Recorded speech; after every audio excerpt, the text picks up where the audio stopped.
Muy buenos días con todos. Vamos a dar inicio a la clase con primero BGU. Vamos a esperar unos 5 minutitos a que los estudiantes se conecten, ¿ya? Y si no, pues procedemos.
Bueno, ya estuvimos con la espera, entonces vamos a iniciar la clase del día de hoy. Nuestro tema de hoy es la libertad humana y la historia. Bueno, como siempre vamos a proceder con el concepto y luego con la explicación. Más que todo aquí también tenemos algunas preguntitas que podemos ir contestando, que son también referencia y tema con lo que vamos a ver hoy. Entonces dice que Dios es el último principio de la moralidad, que no anula la libertad humana. El actuar moral del hombre se centra en la voluntad y en el amor. En la voluntad humana están escritas las leyes del bien, el corazón también tiene hacia el bien, pero es necesario amar rectamente. Agustín contrapone el gozar al usar. Dice más que todo también que Dios es el bien supremo con el corazón humano que busca para gozar y que se trata de un amor que no es ciego, sino que incluye más que todo elementos de conocimiento. Si el amor recto es el centro de la vida ética, llevará entonces a la felicidad, y si la vida humana es amor y anhelo, su plenitud será un estado de reposo y un goce de la felicidad. Habrá llegada a la meta de su fin personal, que es Dios. Agustín es el primero que estudia la historia universal a la luz la fe cristiana y que expone su pensamiento a la obra La ciudad de Dios, que presenta la filosofía y una teoría de la historia. Su concepción social se resume en la lucha de dos ciudades o reinos que coexisten mezclados en la historia, la ciudad de Dios y la ciudad terrena. Algunos identifican a estas la Iglesia y el Estado respectivamente. La ciudad terrestre está identificada con las estructuras humanas volcadas al goce de los bienes de la tierra y no al suyo para el fin más alto que es Dios. En cambio, la ciudad de Dios consta de hombres que entran en el eterno orden de Dios, no se sumergen en las cosas exteriores para gozarlas, sino que viven un orden profundo en Dios y de Dios. Detrás de estas dos ciudades se concede el destino a la historia del mundo. También dice que Agustín hace ver cómo el bien y el mal están en lucha constante para el final. El triunfo será de la ciudad de Dios. Esta concepción social sirvió de fundamento a la teoría de dos espadas, con la cual la Iglesia había argumentado del poder espiritual del Papa sobre el temporal del emperador. En la disputa por el poder político en la Europa en el siglo XI y en el siglo XII. La libertad humana habla de que Dios es el último principio de la moralidad, que no anula la libertad humana, ¿verdad? Entonces, ¿qué podemos entender con este tema? Si nosotros buscamos en Wikipedia sobre la libertad humana, nos va a salir que se basa en la idea de que la libertad humana es más que todo el concepto de la fe, es un don divino que se perfecciona en la relación con Dios. Entonces, lo que aquí yo entiendo, más que todo, es que la libertad no se suprime, sino que también encuentra un pleno sentido y consistencia en Dios, ya que Él es quien crea el ser humano libre y le da la capacidad de elegir el bien y alcanzar la perfección al alinearse con su plan. Los puntos claves de esto es el origen en Dios, que la libertad humana no es autogenerada, sino que proviene de Dios, quien le ha dado al hombre. Otro punto clave de esto es la función de la moralidad. ¿Por qué? Porque la moralidad es la práctica responsable de esa libertad para vivir de acuerdo con el plan de Dios y alcanzar la felicidad. Otro punto clave también de esto es la libertad como capacidad. ¿Por qué? Porque la libertad es la capacidad de elegir entre el bien y el mal, el poder de creer en perfección o de flaquear y pecar.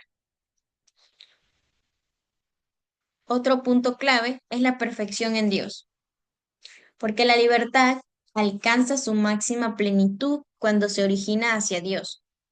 El bien último, pues, es el quien nos da la capacidad de elegir y la libertad de convertirnos en quienes Él desea que seamos. Otro punto clave no es una oposición. La existencia de Dios no anula la libertad humana. Para el cristianismo, el ateísmo podría considerar que existe una oposición irreducible entre una libertad divina y una libertad humana. Pero la división teológica afirma que la libertad humana se fortalece en su relación con Dios.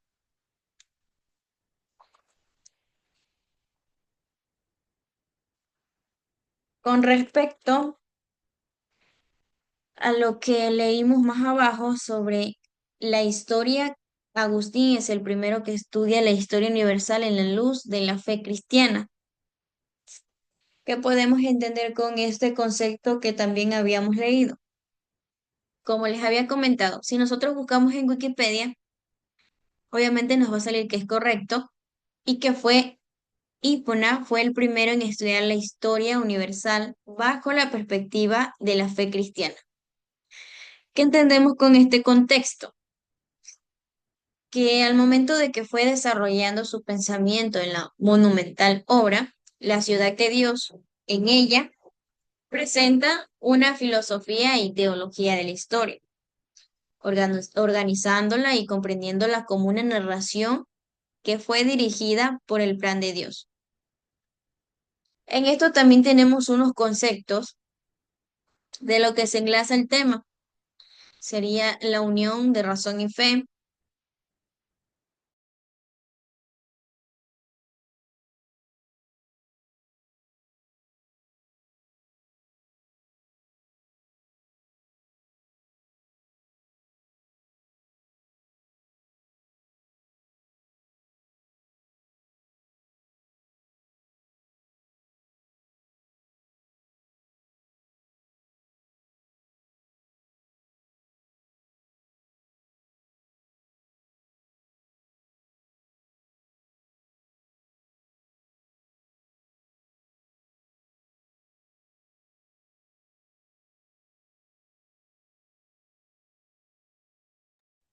que para Agustín la razón y la fe no son opuestos, sino que son complementarias.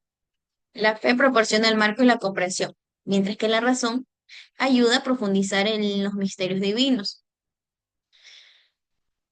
La ciudad de Dios, esta obra también es una respuesta a las acusaciones de que el cristianismo era responsable de la caída de Roma. Agustín expone la división de la historia como una lucha entre dos ciudades o comunidades, la terrenal y la celestial. Otro sería el fundamento teológico de la historia. Ese concepto habla sobre que fue Agustín el primero en concebir la historia humana de manera lineal, con un propósito divino, en contraste con las visiones de la antigüedad. Para él la historia también tenía un principio y un fin, y que obviamente estaba marcada por la acción de Dios. Su obra más que todo también había tenido una profunda influencia en el pensamiento occidental y en una forma en que la historia se entendió y que se había enseñado durante siglos. Había marcado un antes y un después de la historiografía.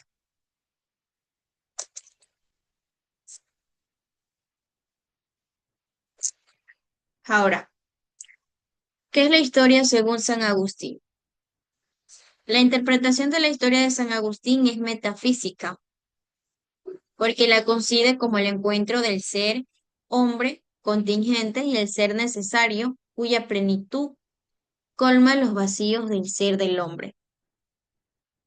La teoría de San Agustín es una de las partes más importantes y complejas de su filosofía.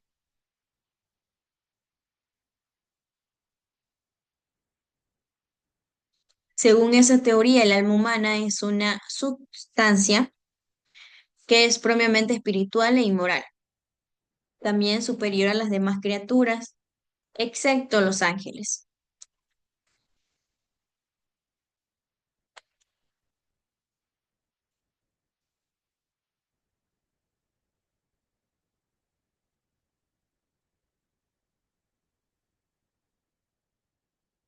En el libro podemos ver una imagen que muestra un detalle de la obra de San Agustín en su estudio, pintada por el artista renacista italiano Sandro Botticelli.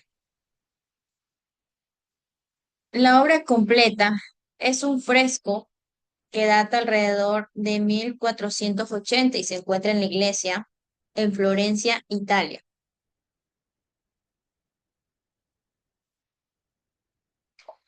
Si vemos detalladamente, representa a San Agustín de Hipona, un influyente filósofo y teólogo cristiano en su escritorio, absorto en la escritura o en la lectura. Sus obras más destacadas también incluyen las Confesiones y la Ciudad de Dios.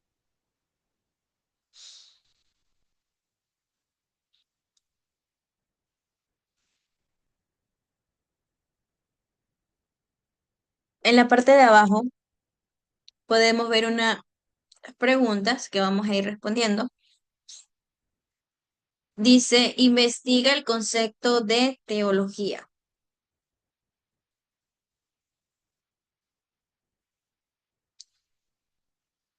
Este que está aquí sí lo vamos a investigar. Así que vamos a buscar,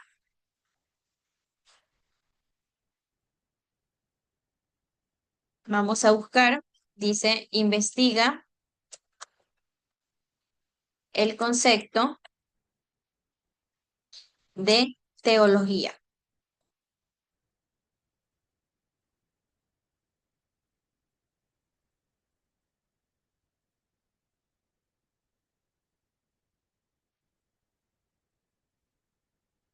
Aquí dice que la teología es un estudio racional de la divinidad o de Dios, que se basa en textos sagrados, la tradición y la razón.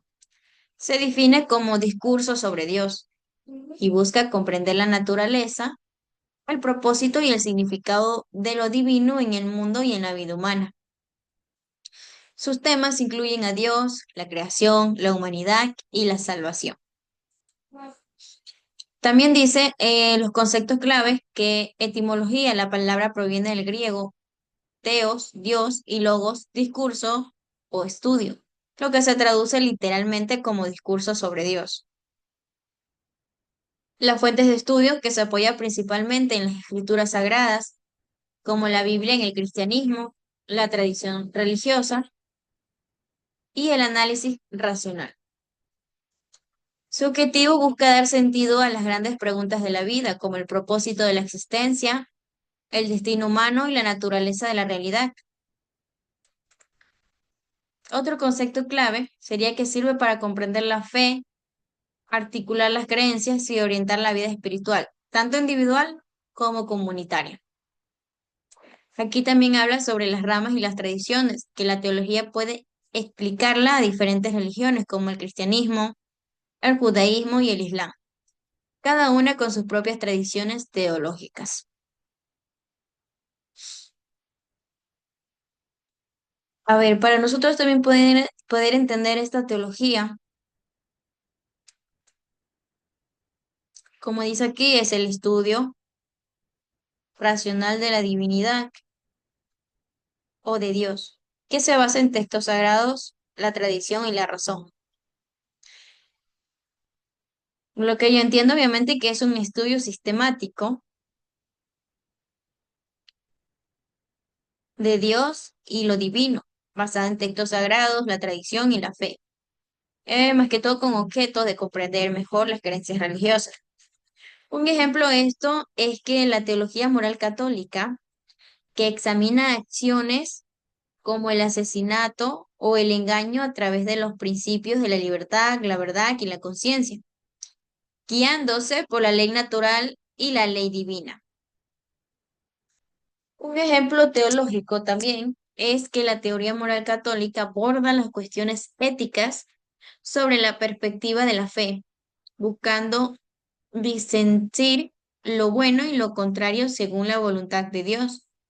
Se basa en la libertad de individuo, la verdad, las leyes naturales y los humanos y la conciencia.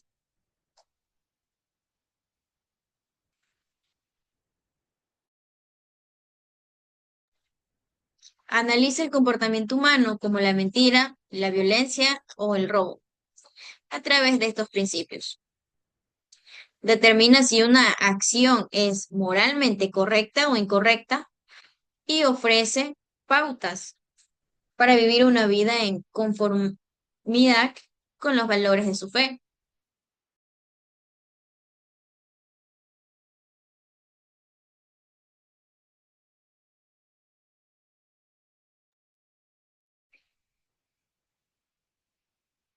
Bueno, entonces vamos con la siguiente pregunta.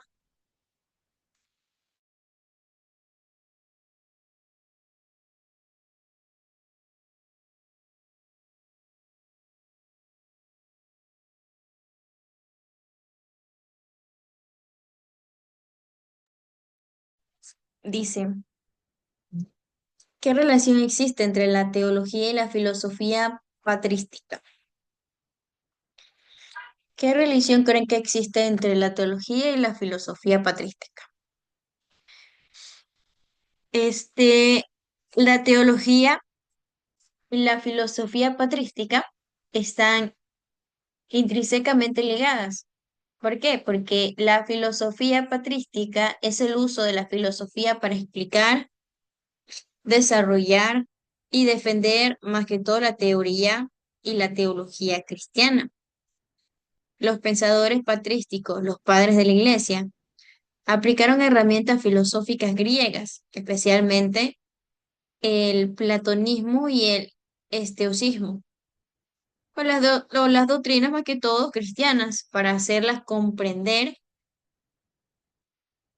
funcionando la fe y la razón para crear una teología cristiana más sólida.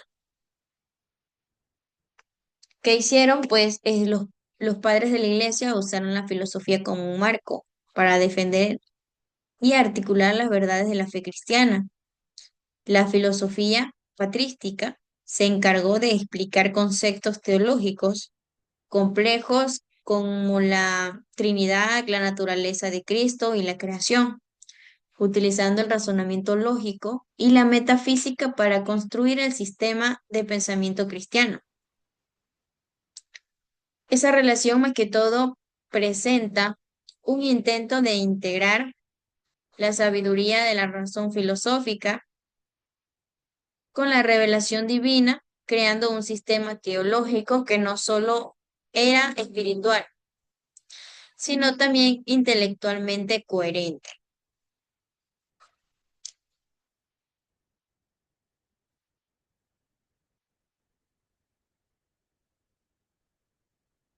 La siguiente pregunta dice, compara las filosofías de Platón y Agustín de Hipona y escribe una lista de los elementos comunes o ambas.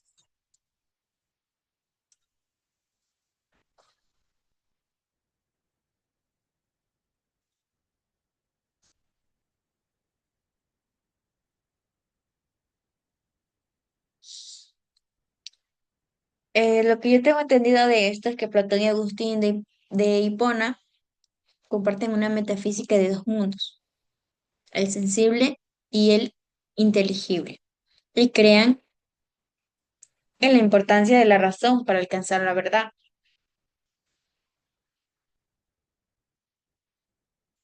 Aunque la fuente de esa verdad difiera, la reminiscencia platónica versus la iluminación divina agustiniana. Entonces, los elementos comunes incluyen la dualidad como sensible mundo inteligible y la inmortalidad del alma y la primacia de lo inmutable y eterno sobre lo cambiante. Cuando son la diferencia clave para Agustín, las ideas platónicas son los pensamientos de Dios. Ambos postulan para la existencia en el mundo sensible, lo cambiante y lo material, y un mundo inteligible, lo inmutable y lo eterno. Platón, las ideas de Platón existen en un reino intangible. Con respecto a San Agustín, las ideas platónicas se encuentran en la mente de Dios. Ambos consideran el alma como principio del conocimiento. Ambos creen que el conocimiento objetivo e inmutable es accesible por grados. Ambos afirman que el alma es inmortal y que Dios crea el mundo de la nada. Eso afirma Agustín y Platón, que construye el universo utilizando materiales existentes. Bueno, sin más que decir, con esto ya concluimos la clase del día de hoy. Como igual no hubo conexiones, aquí obviamente se les deja día a día el video de la clase.